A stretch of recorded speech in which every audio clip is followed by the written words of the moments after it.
On this rock I will build my church, and the gates of hell shall not prevail against it. Hello mfundela sima isiZulu. uSimoni Petro waphendula wathi, wena unguKristu indodana kaNkulunkulu ophilayo. uJesu waphendula kuye wathi, ubusisiwe wena Simoni kaJona, ngokuba inyama negazi akukwambulelanga lokhu kodwa uBaba osezulwini. Nami ke ngithi kuwe, wena unguPetro, phezu kwaleli dwala ngiyakulakha ibandla lami, amasango eHadesi awayikulahlula. Amen. Father, bless the reading of your word in Jesus' name. Amen. Hallelujah. Asibuke ngapha ke bazalwane kafushane nje. Uma sizobuka into yokuthi uNkulunkulu wenzani kulesi sikhathi esikuso, nokuthi abazalwane noma ibandla likaKristu silihlomisa kanjani. You cannot overlook this verse esiqeda kulifunda. Amen. Because it holds Christianity together. Amen. If we fail to understand the verse, sihlulekile ukunderstanda ukuthi uKristu buyini. Hallelujah. So uMatthew lo ubhala labazalwane ubiza uJesu. We know that Jews were expecting ukuthi kufika umsindisi, uMessiah. Hallelujah. So uMateyu ke wenza isiqiniseko sokuthi from the very early in this book he calls Jesus the Messiah. Hallelujah. Hallelujah. So uwenza kube easy noma kube clear ukuthi uzopresenta not just a historical figure ebizwa ngoJesu waseNazareth, but ufuna ukuzoveza ukuthi the long awaited deliverer or Messiah wabantwana bakaIsraeli is here. Amen. So akabafundisi nje ngehistory. Nikhona bazalwane? Akabatsheli nje ngehistory, thank you. But ubatshela ngomsindisi noma ngomkhululi ukuthi usekhona. So uzama ukusivezela indlela abantu abamreceive ngayo nabamamukele ngayo uJesu as the Messiah. Hallelujah. Alibonge igama lenkosi. Likhona kodwa abazalwane. So uMateyu la bazalwane usitshela ukuthi inhloso kaNkulunkulu isifezekile ngoJesu. Hallelujah. So when he writes to the Jews, he reveals ukuthi lento lo kade nimlindi lusefikile phela. Uye lo. So umveza uJesu as the Messiah. Likhona kodwa abazalwane. Hallelujah. So uma ke ezama ukumveza leli verse leli lika 13 noma mhlawumbe before sifike kulo uJesu ukhuluma into yokuthi labo lama verse nje ambalwa angenhla kwala sifunde khona ubuza into yokuthi nina abafundi you most of the time you interact with the people, yinini niseduze nabantu ukuthi nibeze ukuthi uma bekhuluma ngami bathini, yabo? Uma be refer kimi bathi ngingubani, because you are the closest to the people. Now usephonsa lo mbuzo kuJesu abengakazi chazi yena kuko la before simuzwa eyibiza ngomsindisi in this chapter, but wakushiyela kubo ukuthi bazi drawele their own conclusion. Siyabezwa kwenye indawo bethi no, this one teaches with somebody with authority. Yabo? So abanye babezidrawela iconclusion yokuthi ngiyenzeka ukuthi lo umsindisi. So lokho wakushiya kubona abantu ukuthi bayidecide bona ukuthi bambona njengobani. But uma esefika la emaphandleni aseCaesarea Philippi ubuza abafundi bakhe ukuthi nina nihlala niseduze nabantu, uma nibeza abantu bekhuluma bathi ngingubani. Hallelujah. Alibonge igama lenkosi. So uJesu ke uma ephonsa lo mbuzo kubo bayaphendula abantu bathi no, abafundi bathi no, abanye bathi wena uJohn. Hallelujah. Because uma ufunda chapter 14 verse number 2 khona la uJesu abake bamfanisa khona noJohn. So bebem identify as Jesus uJohn as a resurrected, uJesu bebethi he is a resurrected John. Hallelujah. So that is why abanye babe mention about no, bathi Jesu you are John the Baptist. Uthi baphendu bathi enye group ithi you are Elijah. Hallelujah. So mawubabheka labo babili they represent a prophetic figure. They are prophetic figures, and bobabili they are in the past because bebengekho kwi-era leka Jesu. Then surprisingly bamention no Jeremiah ukuthi abanye ke masibezwa bekhuluma ngaphandle bathi uJeremiah. Hallelujah. I don't know ukuthi why yini yenza ukuthi no Jeremiah bami include la. Mhlawumbe ngenzeka uma ngifunda ngiyathola ukuthi mhlawumbe ngenzeka ukuthi babebuka imessage ya Jeremiah ukuthi uJeremiah was classified as one of our prophets who were doomed prophets. Ngenxa yama message ababewakhipha. Hallelujah. Ama message engehle kahle nayengathandwa abantu isikhathi esiningi. So I'm just thinking ukuthi mhlambe kungenzeka ukuthi bamfaka uJeremiah ngoba bemcomparisa nemessage abayizwayo uJesu eyikhuluma. Sakhumbula ukuthi uJeremiah wake wa profeta in ukuwa kweJudea noma ukuwa the downfall of Judah and the destruction of the temple. So no Jesu mabembuka bambuka ukuthi imessage yakhe ngathi ayamukeleki kahle. So ngenzeka ukuthi uJeremiah osevukile. Hallelujah. Now uJesu ke usuka lapho uyawususa umbuzo ngaphandle usondeza kubona ukuthi okay ngiyabezwa ke ama opinion abantu bathini, but nina ke nihamba nami nithi nina ngingubani. Hallelujah. This was an identity question because you cannot receive someone that you have not identified. Awukwazi ukumamukela umuntu ongamazi ukuthi ubani. Nikhona kodwa bazalwane. So uJesu, it is very important ukuthi ababuze ukuthi ke nina ke when you perceive me, how do you see me? Do you see me as these people okade nibabala noma nina nesinye isambulo ngami? And indlela dinangwe abuza ngayo uthi mayebuza esabuza ngabantu uthi abantu lisho ngiyalithanda lesingisi lizothi likhuluma ukuthi uzregada as the son of man.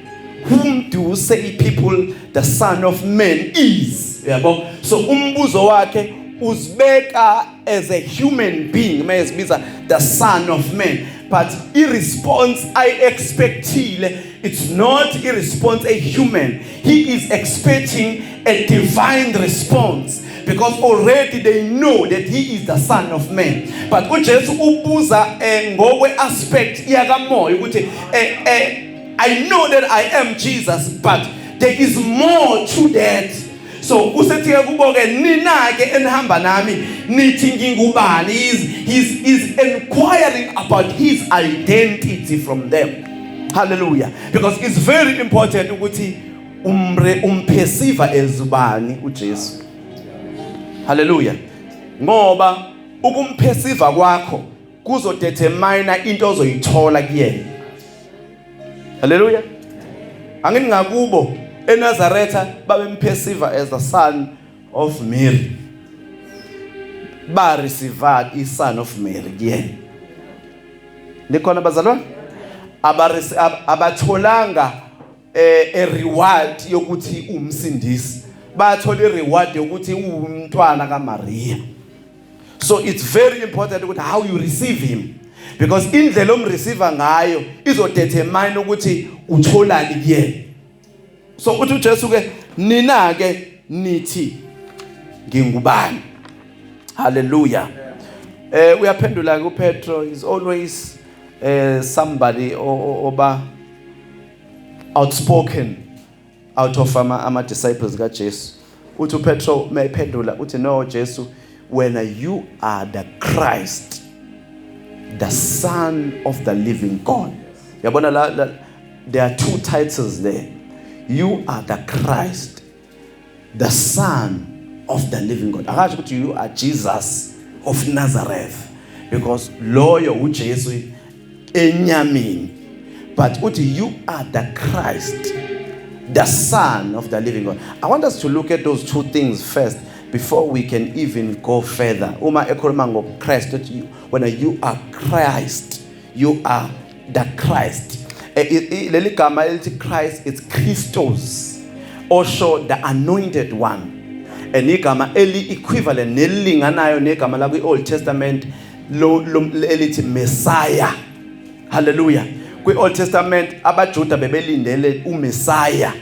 So uMessiah and Christ amagama asho into efanayo kulele linye ela kwi-Old Testament. Hallelujah. So leli ka Messiah belisebenza kakhulu kuba priest, uma kugcotshwa umpriest noma kugcotshwa inkosi noma umprofeti. Hallelujah. He was called the anointed one of God. Hallelujah. Bebizwa ngogcotshiweyo kaNkulunkulu. Nikhona kodwa bazalwane. Hallelujah. So this was a title ebikade ikhona, as we know that the Jews were expecting Messiah. So they were familiar with this title ebizwa ngokuthi Messiah. Hallelujah. So zintathu indawo la khona where this title was expressed. Nana uJesu eyamukela le title yokubizwa umsindisi. When you read the book of Matthew chapter number 16, the very same one that we read, verse 17, la except upon Peter identifier as the Messiah or as the Christ. Then also Mark chapter number 14, verses 61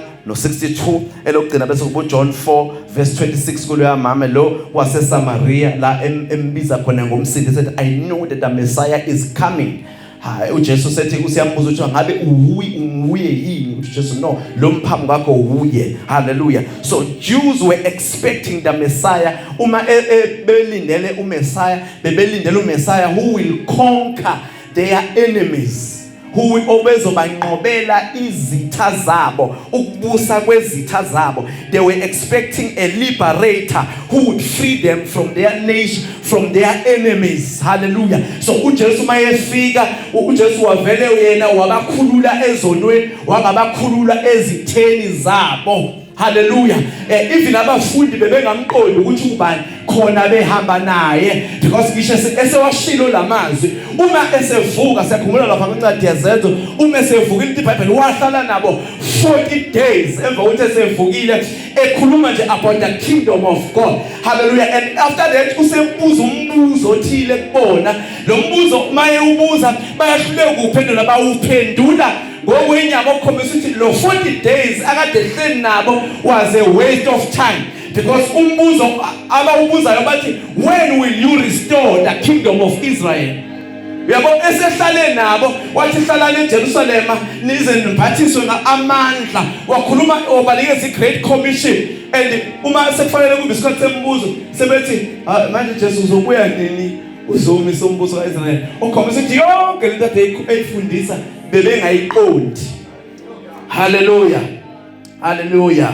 So they were expecting the Messiah to be a conqueror, phezu kwabo ozobanqobela izitha zabo. Manje uJesu ke wavele waba umkhululo ohlukile kunalo abanjani abamlindele. Alibonke igama lenkosi. Hallelujah. So uJesu ke bazalwane, when he throws this question, and Peter is saying, no, you are the Christ, you are the anointed one of God. When ungogcotshiweyo kaNkulunkulu, that is the first one. Then the second one, uthi you are the Son of the living God. Phezu kokuthi ube uKristu, but uyindodana kaNkulunkulu, there is a nature of God upon you. When I look at you, I don't see a son of Mary. When I look at you, I see God in man. When I look at you, I see somebody that was begotten, the only begotten of the Father. At John, he was full of grace and the truth. So when Peter confesses, he sees him as the Son of the living God. I know that your mother is Mary, and I know that your father is Joseph. But when you are the Son of the living God, you came from above. You are above anything. He called himself, he called himself the Son of Man. But Peter saw him as the Son of God. How do you see him? Do you see him as a Jew? As people always say, do you see him as the Son of Mary, or do you see him as the Son of God? Hallelujah. So Peter was saying, you are of the same nature with God. Hallelujah. Hallelujah. So uJesu bezalwane is the anointed of God. He is anointed to set us free from our sins. Hallelujah. The Bible mufunda Luke chapter number 19 verses number 10. He came to save that which is lost, to seek and save that which is lost. Hallelujah. He is anointed to heal all your disease. Alibongwe igama lenkosi asikho isifo nesimo ahlulekayo kusona. Hallelujah. He is anointed to heal you. He is anointed to comfort you. Siyabagona. He is a comforting God. He is a loving God. Hallelujah. Second Corinthians chapter number 1, verses number 3. He comforted us in all our tribulation and was tutuzela ukuthi nathi situtuze abanye. Amagama ale movement esikuyo abahamba ngawo athi comfort and love. So this Jesus is anointed to comfort you. This Jesus is anointed to love you. He loves you. He loves you unconditionally. And uthando analo ngawe alushintshwa izimo. Hallelujah. He is anointed to give you life, not just life in abundance. Ukhotshela ukunika impilo echichimayo. Isela kalizi ngekona ukubulala nokubhubhisa nokweba, but I have come that they may have life and have it in abundance. Hallelujah. So, mawufunda iBhayibheli incwadi Acts chapter number 10 verse 38. This is how God anointed Jesus Christ of Nazareth with the Holy Ghost and with the power. Hallelujah. Jesus is anointed for you. When he is the Son of God, anointed for you. Hallelujah. Lithi iBhayibheli kwenye indawo ngesigeli ngawangena esinagoge eNazareth. Lithi ngesikhathi beletha umbhalo kuye. Lithi wavula umbhalo, wavula incwadi kaIsaiah chapter number 41 verses chapter number 42 verses 1 no Isaiah 61 verses 1. Wathi umoya kaNkulunkulu phezu kwami ungigcobile ukushumayela indaba ezinhle kwabampofu. Hallelujah, hallelujah. So uJesu is the anointed of God. He is anointed for you. Ukhotshelwe wena. Hallelujah. He is the anointed of God. Umoya kaNkulunkulu phezu kwami. I'm anointed to heal the sick. I am anointed to set the captives free. Ukhotshelwe ukukhulula wena. Ukhotshelwe ukuthi akuhlangule esimweni ohamba naso nasesimweni okuso. So Peter is seeing him as the Son of God. Hallelujah. Hallelujah.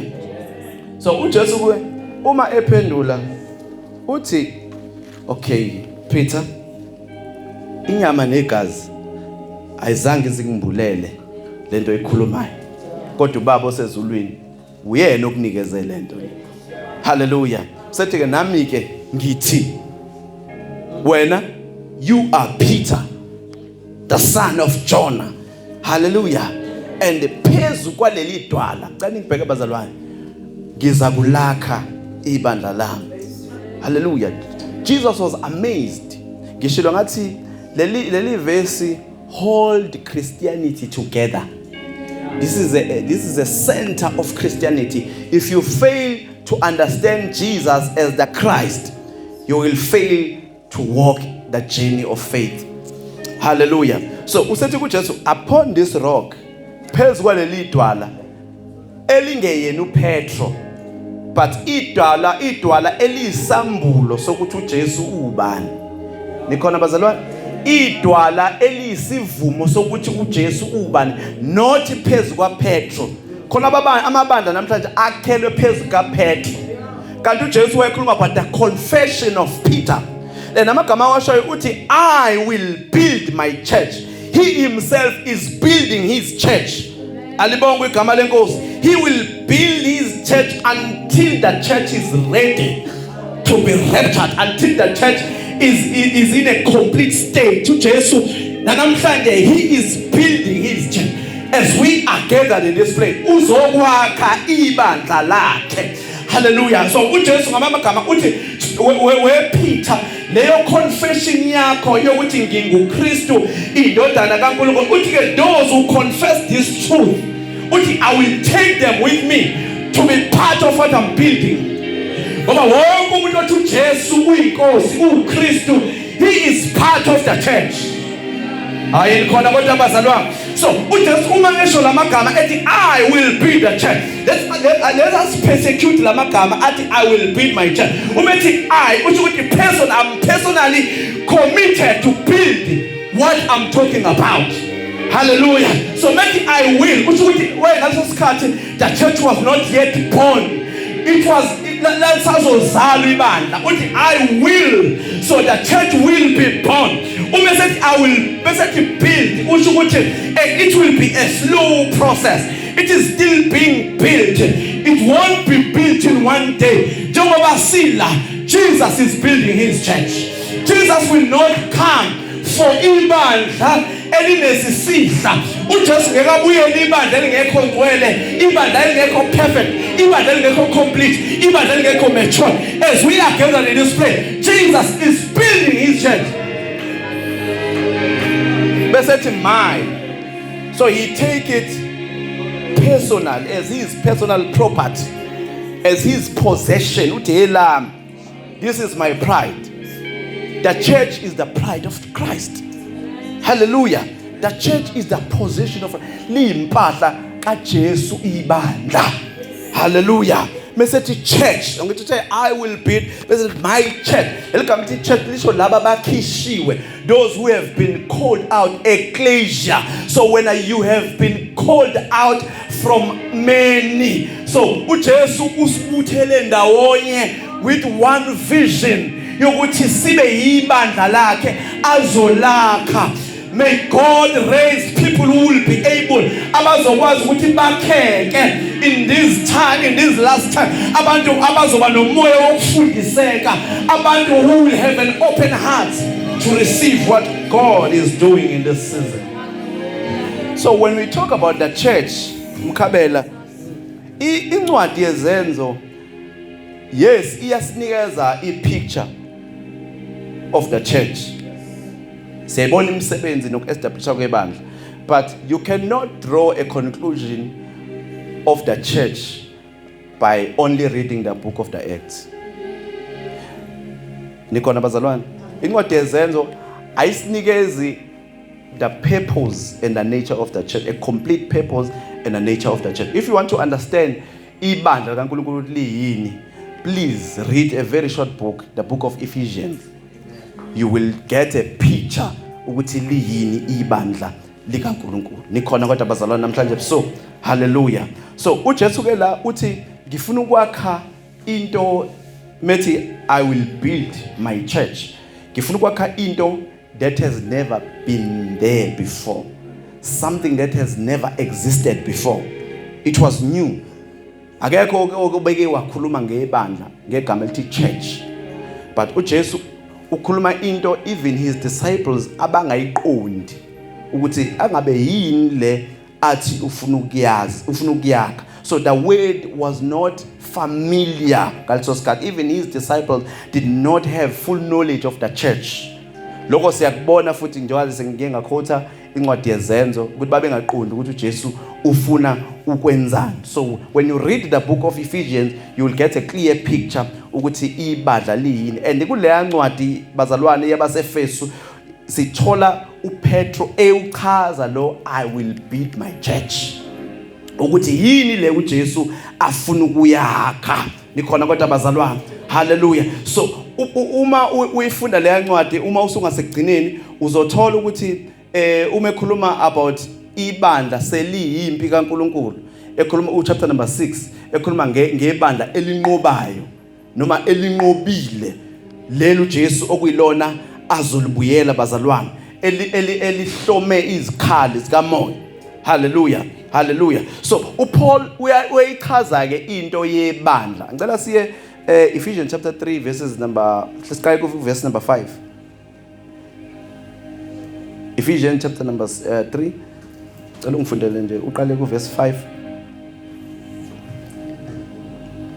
Verse number 5.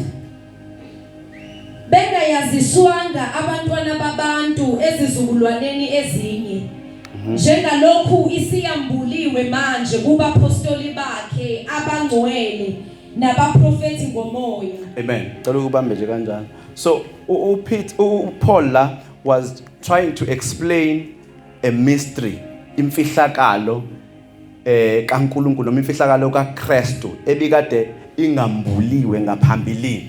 Hallelujah. So uthi ke ibikade ingambulwanga noma ingavezwanga lemfihlakalo esikhathini esiphambilini, but njengamanje lemfihlakalo ile uJesu athi ufuna ukuyakha lapha kuleli verse ebesilifunda ku Matthew chapter number 6, I will build my church. So usethi ku Paul lemfihlakalo yaseyambulwa kimi, lemfihlakalo uJesu akhuluma ngayo ebikade ingekho. Ngishilo ngathi leli gama elithi church was not familiar noma babengalazi phambilini, kwangelona igama elalisebenza elingambuliwe even kubapostoli abebengaphambili kaPaul, even laba bewundlu bebengayi-understand lemfihlakalo uPaul ayithola. Ngicela uphinde uqhubeke futhi ukuthi abezizwe nanso ke imfihlakalo.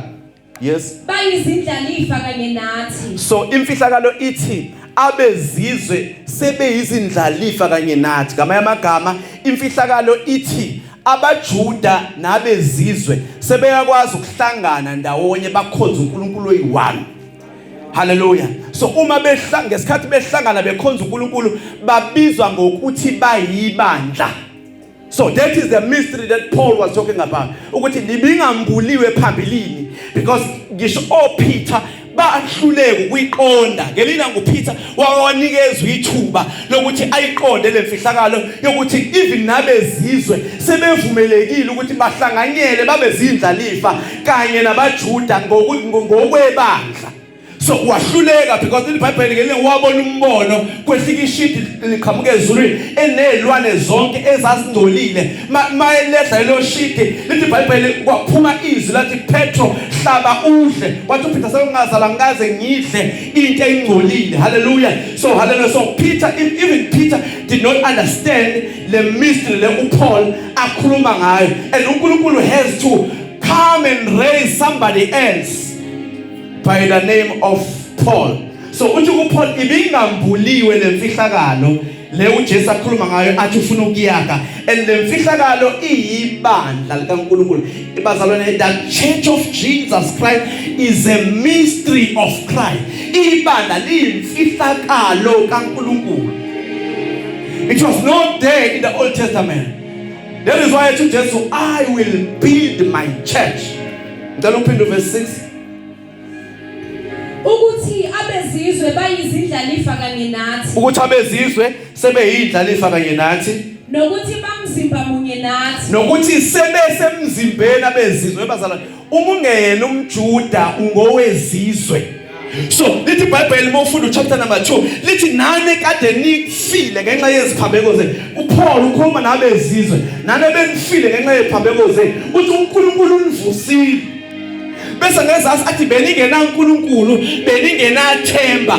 Abezizwe bebengamazi uNkulunkulu bengenaye. Kodwa uNkulunkulu wafihla lemfihlakalo wangayiveza kubapostoli abebengaphambili. Uthi kuPaul, uthi njengamanje lemfihlakalo isiyambuliwe ukuthi abezizwe sebengabahlanganyeli kanye nathi. Ngicela uphinde verse number 6. Ukuthi abezizwe bayizindlalifa kanye nathi. Yeah. Nokuthi bamzimba munye nathi. Nokuthi bangabahlanganyeli besithembiso kanye nathi kuKristu Jesu eva. sebengabahlanganyeli kanye nathi kubani kuKristu ngani ngevangeli which is that which we preach right now which sesingabahlanganyeli kanye nabaJuda kuKristu Jesu ngani by the gospel. Hallelujah. So uJesu ke labazalana uthi I will build my church. We introduce into abangayazi. Ngiyacabanga ukuthi wathi meyisho kwabona abaqale badideka. So lo I will bazalwane usitshela ukuthi the church is still being built mkhabela. Lisakhiwe ibandla. Njengoba sila sakhiwe ibandla. Hallelujah. Alikakapheleli. It is good ukuthi bazalwane siyaligada. Yabona umindlu sakhiwa khona abahlala kuyona bezoyigada. It is good that we are guiding the house of God.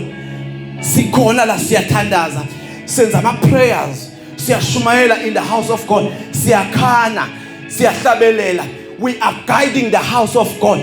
But kubalekile nokuthi ngoba indlu sakhiwa phela asibuye siphume siye ngaphandle siyolanda ama blocks sikhuphule indlu siyolanda ama windi sikhuphule indlu siyolanda iroof sikhuphule sihambe siyotheza sibuye nematerial yini material abantu ngaphandle ekumele sibashumayeze yini material izoli ngaphandle ezilindele ibandla ukuthi lakhiwe bazana.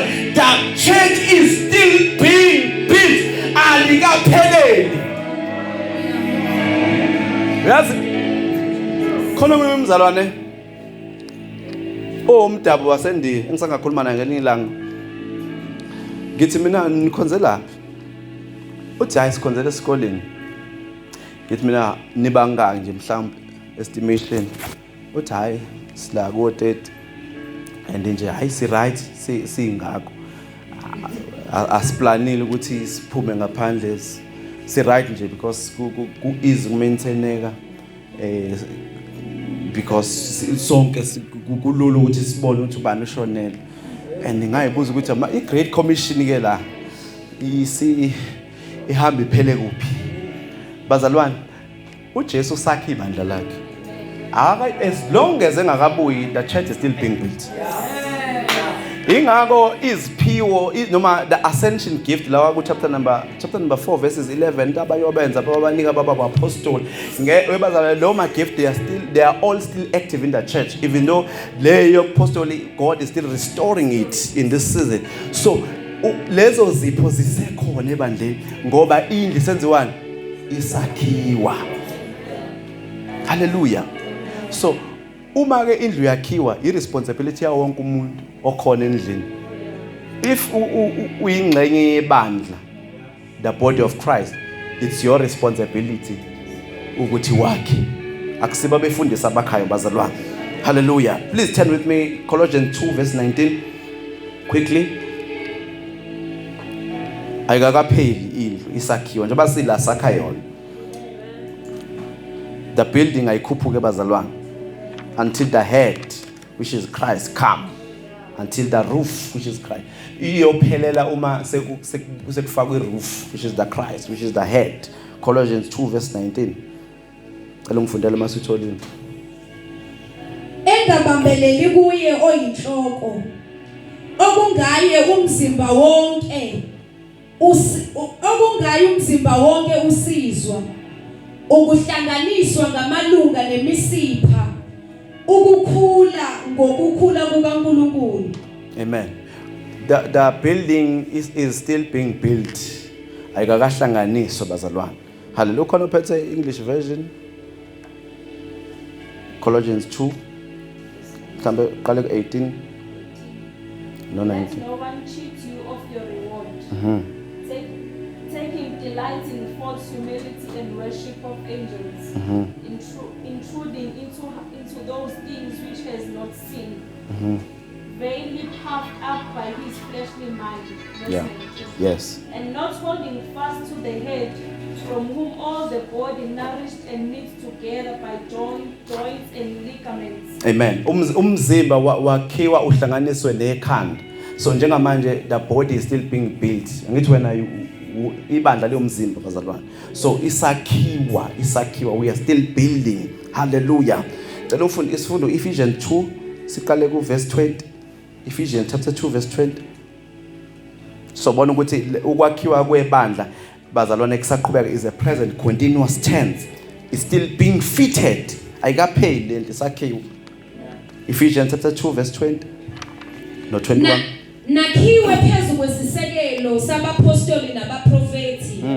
uKristu Jesu uqobo lwakhe yitshele kuwo. Nesakhiwa. Okay, sakhiwe ifoundation. Is ifoundation esakhele kuyo yabapostoli nabaprofeti. Angifunda verse 21. Okuhlanganiselwe kuye isakhiwo sonke. uJesu kuhlanganiselwe kuyisakhiwo sonke. Yabo uma njengoba ibandla lakhelwe kuJesu. Jesus is the head of the church. Hallelujah. So the church is still being built. Ngilisho uzubona ukuthi that is a present continuous tense. It's still being fitted together. So uNkulunkulu usazo introduce umkhabela izinto esingazazi because the house, the building is not yet complete. We are still yet to see izinto ezinkulu ebandleni kaNkulunkulu because ibandla lisakhiwe esingazazi kwathina. Hallelujah. So uma ibandla lisakwazi ukunqotshwa kusho ukuthi alikakakhiwa ngokuphelele. Uma masango eHades esenamandla phezu kwebandla kusho ukuthi alikakakhiwa ngokuphelele. Hallelujah. So uJesu cannot come for ibandla elingekho perfect, ibandla elingekho complete, ibandla elingekho matured. He's building his church. Hallelujah.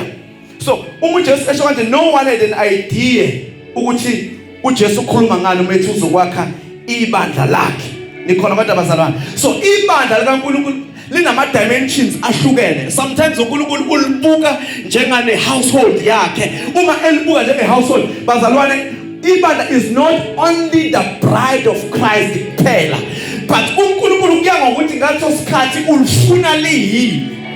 Oh, sometimes he look at the church as his household. And uma ibuka ibandla as his household, he becomes the father. Uma ibuka njengomuzi, uyena uba ubaba kulo.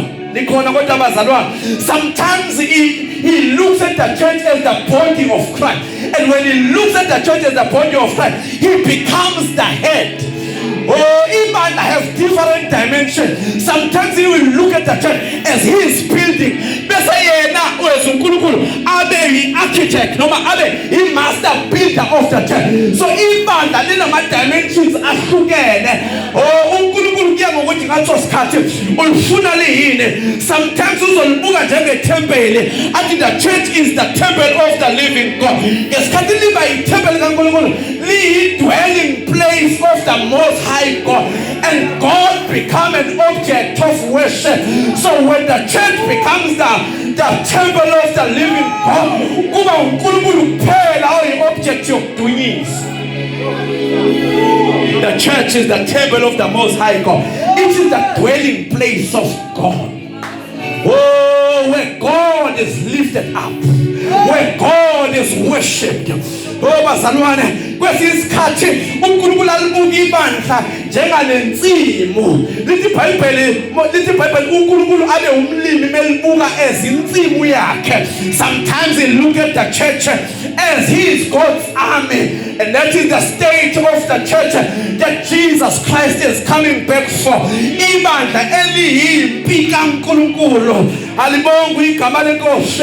Ibandla bazalwane uma sifika ensindisweni, we as God is fighting battles for us because sisebasha uNkulunkulu usilwela izimpi zethu. But once we come to full maturity, we become an army of the living God where we fight the battles of God. uNkulunkulu izimpi zakhe, he becomes God in his throne. Bese thina avuse the armies emhlabeni abazolwa izimpi zikaNkulunkulu. Ingakho amaHubo 110 verses number 3 athi uNkulunkulu abantu bakaNkulunkulu will be willing in the day of battle. They will be willing. In translation, his troops will be willing in the day of battle. Okusho ukuthi kunabantu abazoma kulezinsuku balwa izimpi zikaNkulunkulu. Balwa izimpi zikaNkulunkulu. Uma sasindiswa zonke izimpi zethu sizisa kuyena. Hawu Nkosi, awungilwela ukuthi nokuthi. But as we mature, as we progress, oh bazalwane. Hallelujah. Embusweni, in the kingdom, you fight the battles of God. Alibonge igama lenkosi. Now, Paul ku Ephesians chapter 6 no Jesu ku Matthew 16 la ethi I will build my church message namasango eHides. They have the same vision of the church. A church that is an army eliyimpi kaNkulunkulu. Uthi Paul uthi hlobani izikhali zikamoya. Nigqoke isigqoko sensindiso. Uyabona ukuthi impahla zempi lezi. Impahla zempi lezi. Nigqoke isigqoko sensindiso. Athi nifake isivikelo sesifuba esiwukulunga. Inkalo zenzime eziboshiwe ngeqiniso. Hayi bazalwane, this is the armor of God. Oh, are there any troops in the house of God? Bese ethi nigqoke izicathulo eziwukulungela ukuyoshumayela ivangeli. Esandleni senu niphethe inkemba kamoya eyizwi kaNkulunkulu. Bese ningakhohlwa nayi shield of faith. Awuphole unesithombe sebandla eliyimpi. The church that is an army of God. No Jesu lapha uthi amasango eHides angeke azalahlule lamina because Jesus is raising an army. He's raising an army. The church is the army of God. And Christ is the commander. Christ will command. That is the church that Jesus was talking about. I will build my church. Namasango eHides angeke azela alahlule. Because leli bandla lokugcina liyimpi kaNkulunkulu. Hallelujah. So uma uJesu ekhuluma indaba yamasango, he speaks about ama-cities amaningi kwa-Israel were built with the gates. Kwakufike kube khona iy'ndonga. I'm getting ready to pray bazalwane. Kwakuba khona iy'ndonga ey'nkulu 45 walls. Bese kuba khona namasango. The strongest part of the city had the gate, was the gate. And at the gate bekuhlala bekuba i-marketplace. Bekuna circulation of money, kudayiswa zonke izinto eziqonde nalelo doloba lelo. So the strongest part of the city was the gate. So ama gate ayekade strong kwakwindawo strong, and at the gates bekuhlala the elders of Israel. Ama elders abehlala ekhempa esangweni because the strongest men ayekade ezobekwa in the gate. Ingakho loya mama uwa Proverbs 31 ezothi indoda yakhe iyahlonishwa kuphi emasangweni. Ngiyathi bazalwane lisho njalo iBhayibheli Proverbs 31 lithi ondoda yakhe iyahlonishwa kuphi at the gates. So uJesu in other words emagatini bekuyindawo lapho bekuhlala abantu abahloniphekile and the strongholds of the area. So uma uJesu ke ekhuluma into yokuthi ngisho namasango aseHides, he was talking about the principalities, about the rulers, about all imimoya emibi ekhona emhlabeni evele embusweni wobumnyama, because God is raising an army against the kingdom of darkness. uJesu akavusi bazalwane just a group of people who are saved, but he is raising an army, because an army calls for another army. The kingdom calls for another kingdom. Bazalwane uthi just namasango aseHides okusho ukuthi ngishababusi nemimoya, principalities of this earth cannot overcome the church, because the libandla uJesu alibonayo ibandla eliyimpi kaNkulunkulu.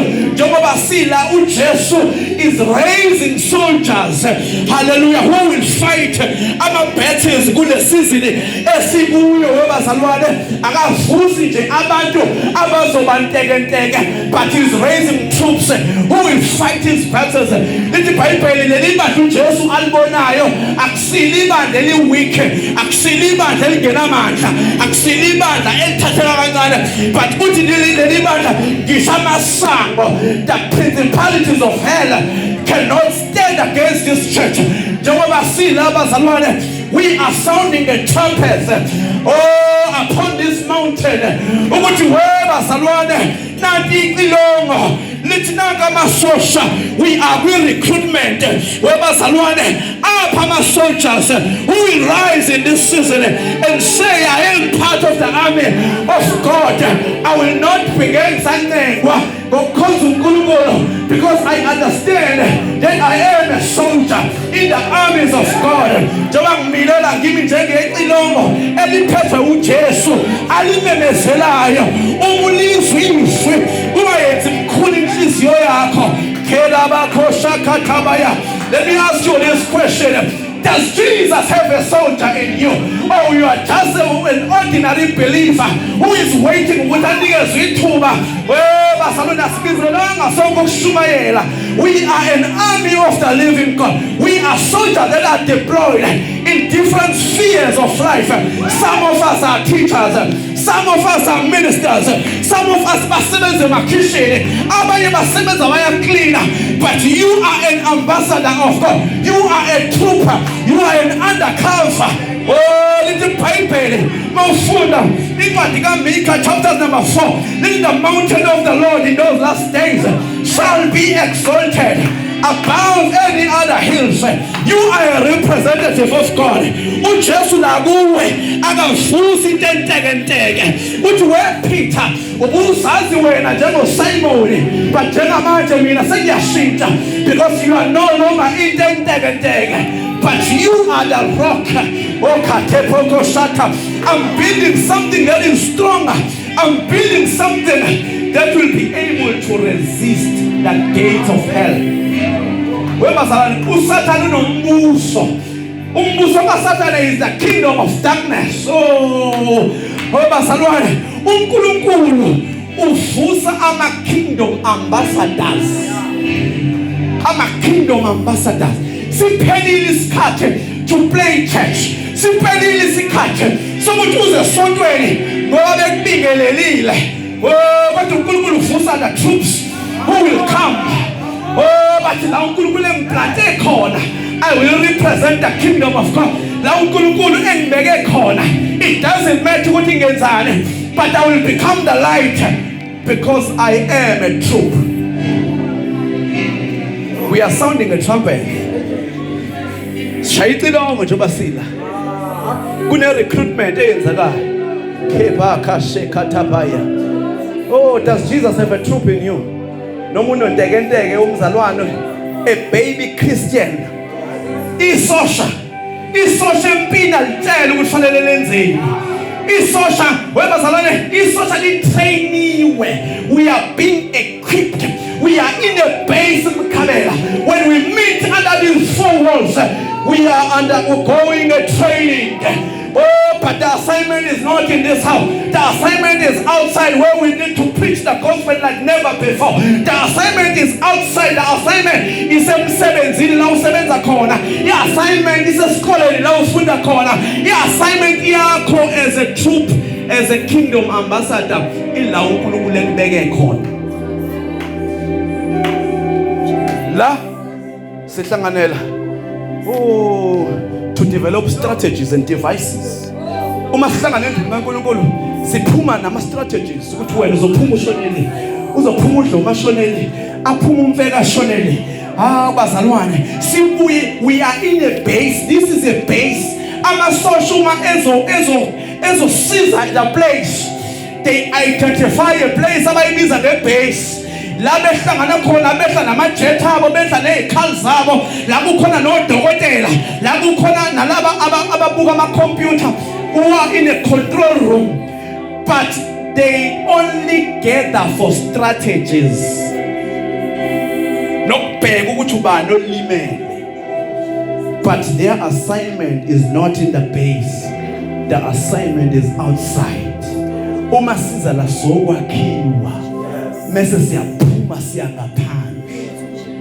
Uthi Jesu namasango, the church that I'm coming for ibandla le strong uthi namasange hide zingekazala hlula. Are you a soldier or you are just a member of the church? Can you be trusted as a soldier? Because isosha ngesikhathi bephumile bekwimission uma lidukile alifuni isosha lizitholela yona indawo lize libuye.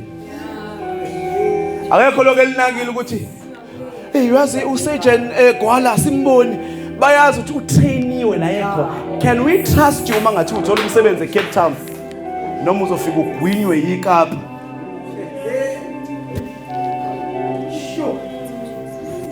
Uma selitholakala libuza ukuthi kade ukuphi why ungaqhamukanga bakubona late lokho. Hallelujah, because litrainiwe. Ake sitrainwe base asivumela uNkulunkulu asitrain in these last days because he is raising soldiers. Amasosha ngalali uthi Jesu namasange hides leli bandla engilakhayo angeke azalahlula, ngeke azalahlula. Shall we all stand? Kema sheda bas. Sivala mehle thina sonke.